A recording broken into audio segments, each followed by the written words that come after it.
Well, smack me around and call me a snake eater. We finally have the release date for Metal Gear Solid Delta, in the year of the snake nonetheless. So thank your lucky stars, give praise to your favorite deities, and go give your snake a pet.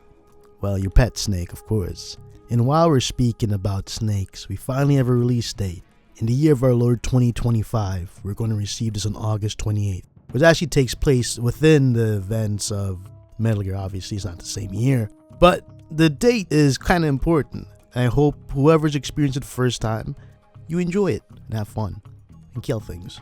Now the release date is plastered at the end of the brand new trailer, which I gotta say is very impressive to look at. Everything looks like I want it to look. I know I might be sounding like a broken record or an old man, your grandpa saying the whole thing over and over and over again, but it's good to reiterate the facts when you do see them. I mean, this trailer, it's very impressive to look at. I mean, personally going through all the scenes with someone that's kind of in the know with the enemy kit, their camo, the weaponry of the time, everything seems to be how you remember it looking from at least the PS2 era, and fairly realistic, but we won't really know until we have the survival viewer and zoom into it. One more feather in the cap, or should I say the feather in the bandana, is the nostalgia dump of watching this trailer. It looks very beautiful. Same mocap from before, but it's in higher fidelity. Now look, I ain't no fool. I know they're playing on my emotions from this series that means so much to me, re-releasing this trailer with much higher res graphics. It's beautiful to look at, and I have to admit it worked on me perfectly. Gave me goosebumps watching it. One more major plus to the team behind this remake is they're actually listening to fan feedback.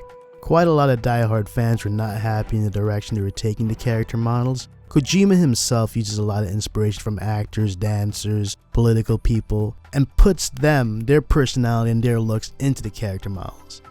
Watching the new trailer, it's much more in line with Kojima's original vision, or how a lot of us envisioned these characters looking on the PS5. The boss looks great, Eva looks beautiful, Snake looks badass and manly. Even Big Boss in future Ride or Die, Adamska, Mr. Ocelot himself, he looks attractive too. And you can bet your neighbor's dog that after this game comes out, you're gonna see so much Rule 34 of exclusively Ocelot and Snake from this game. So get ready for it. Now at the butt end of this trailer, I gotta admit they caught me off guard with the surprise of Ape Escape, the minigame coming back into it, and also hinting at possibly more coming. So now we gotta ask ourselves, are we gonna get the Secret Theater again? I hope so. Maybe a hint at MGO1 remake?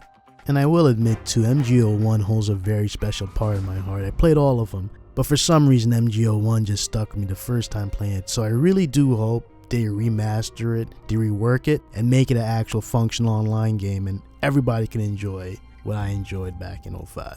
And gosh darn it, make sure you guys find some kind of way to eliminate the MGO2 box popping. I know some of you guys love that stuff, but it makes the skill gap way too high. Look, I was an Eagle, Doberman, Hound, whatever. A lot of my friends did not enjoy playing the game after a certain point. And for you sadistic and masochistic gamers out there, I hope the boss rush makes a return to this game.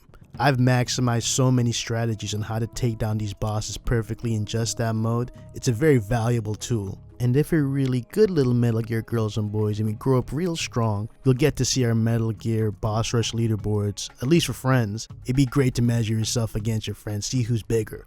I mean, who's stronger. I mean, who has the better scores. And the last pie in the sky inclusion that really isn't that crazy is the inclusion of Guy Savage. Put it back in the game. Stuff Castlevania in there, make something with the Unreal Engine 5 engine and give us something. But I think we probably are going to see some version of Guy Savage.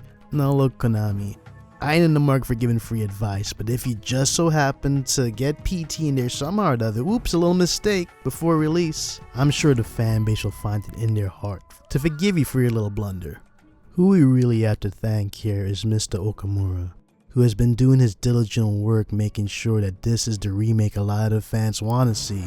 He truly seems to be making the game that we all know and love, and I truly do hope he breathes new life into this series with new fans. I would love for the fan base to grow much more. Just so you know, in the end of it all, if I just so happen to never touch the Metal Gear videos ever again, just know as a 20-year vet of this series, I have nothing but the utmost trust that Mr. Okamura is doing his best to make the most faithful remake of Metal Gear Solid 3. I gotta say, they did win me over when they let you reassign your buttons on the Master Collection. Now you can put the shoot button on the trigger, which has a pressure sensitivity, so you get some measure of pressure sensitivity again. Good move. Now this part here is a little more of the editorial or the extra opinion section, which in most of the videos is opinions anyways. But, I mean, as a longtime fan, I have to admit to whoever's listening, who's ever watching, who's ever partaking, that I do still have reservations of trusting Konami after the fuck Konami thing from a decade ago. I know it's been a decade now, it's been quite a long time. But it's hard for me to separate the artist from his art in this particular case. I mean, he made the characters and the scenarios and the storytelling that we love. So in some ways, this remake is the best way you can pay tribute to him. I do think plastering his name all over the remake is a good move on Konami's part though. It shows that they are not as petty as you might think they are, or maybe they've grown a little bit, or maybe they know the fans would react crazily if Kojima's name wasn't on the remake. It's hard to really suss out what these game companies have in mind.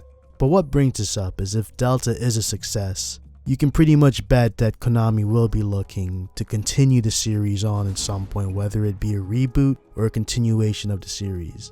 And I know for a lot of diehards, especially me for instance, we are kind of purists where we do want Kojima there all the time to give us the storylines we want and the characters we want and the humor we want. But I had a conversation with one of my good friends who's also a Metal Gear fan, even longer than me, knows much more theories than me and everything. And he made a pretty good comparison, or at least an argument, in favor of Konami supporting or moving forward with the Metal Gear series. And that's basically the Batman comparison. We've seen multiple iterations of Batman and not the original creator's version of Batman. And arguably, there's been much more favorable improvements and darker storylines and more interesting characters that the original guy never even came up with. So it's, I guess in some ways, I'm trying to learn to keep an open mind to the future of Metal Gear. It could be a good thing, it could expand the universe, it could crash and burn. But it's clear to me that this is a James Bond or a Batman of some sort, where for the next 20, 30 years we're probably going to keep seeing it, and it'll be ebb and flow of good and bad versions of Snake. I think in the end of it all, we kind of have to be realists about this. If you are a purist, you do have your MGS Master Collection and Legacy Collection. They're still there for you, and they'll never be changed. It'll always be perfect in how you remember it. They can go back and change the older PS2 versions too, and emulation will always make those games survive no matter what in some capacity. But I think it's also a good thing that fans have something to look forward to, that there's something to be optimistic of. It doesn't always spell death for when the creator leaves. There might be some growing pains, but eventually we might be surprised with something that's quite extraordinary. Well, here we are. You've made it with me. Ew, you made it with me. Thanks for sticking around for another Metal Gear Legacy video. Like, subscribe, then unsubscribe and dislike me and then report me. And I'll see you guys in the next one. I love you all, stay safe, and have a good night. Don't forget to save your memories of me too. Can't save memories even on that system of yours. Memories are fragile things. After you reduce them to binary numbers and send them through the air, they're not memories anymore. I wouldn't be so sure of that. There's nothing my system can't do. Memories aren't just sounds and pictures. They exist somewhere between the sounds, between the picture. I don't get it. Anything can be done digitally. If that's true, why don't you go ahead and try to save what I'm thinking right now? I can't save that type of thing. You have to put it into words at least. That's right. And that's what memories are. Wordless. I don't know about that. No matter how far data technology advances, you'll never be able to penetrate the human heart. You're wrong. It's just a matter of time. But first you have to try to understand human emotions, Mei Ling. And how do I do that? You have to allow yourself to fall in love with someone.